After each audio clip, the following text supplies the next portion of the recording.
I give the floor to the representative of Australia. Madam President, like all of us, Australia has watched events in eastern Ukraine with mounting concern. What we have seen unfold is a coordinated operation where well-trained and well-armed paramilitary units have moved quickly to lay siege to, occupy and control key institutions in 5 or 6 towns in Donetsk province. The violence in Slovyansk has led to 1 death and 9 wounded. The stakes are obviously dangerously high. This has not been a spontaneous, grassroots, broad-based protest movement by local inhabitants. Rather, this is a pattern of highly orchestrated destabilisation by pro-Russian groups. These groups have included units of highly trained armed men with Russian military equipment operating without identifying insignia. These units have used force to storm and besiege local government buildings and institutions.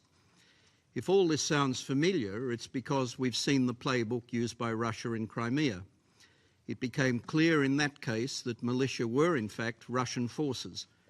We condemn any use of proxy forces. A state cannot seek to avoid responsibility for its actions by seeking to cloak the identity of those working on its behalf. The principles of state responsibility make it very clear that a state bears international responsibility for acts undertaken by informal actors it engages on its behalf. We have heard Russia's statement about the crisis taking place in eastern Ukraine, but what we are actually witnessing is violence and destabilisation in an effort to manufacture a sense of crisis and separatism. Ukraine's response to these provocations has been one of restraint under intolerable threat to its stability and independence. There is no evidence of actions directed at Russian speakers in eastern Ukraine that could possibly justify an intervention by Russia, nor is there the generalised anarchy claimed. The ongoing work of the OSCE Special Monitoring Mission is all the more important in providing an objective account of the situation in eastern Ukraine, and we welcome advice that the number of monitors will increase significantly in coming days. Madam President, international condemnation of Russia's actions against Ukraine in the past 6 weeks has been resounding. General Assembly Resolution 68262 unambiguously condemned the threat and use of force in this manner as contrary to the UN Charter and to Russia's specific treaty obligations to Ukraine. Many countries, including my own, have imposed unilateral sanctions to register the depth of our concern. Repeated calls for de-escalation have been ignored.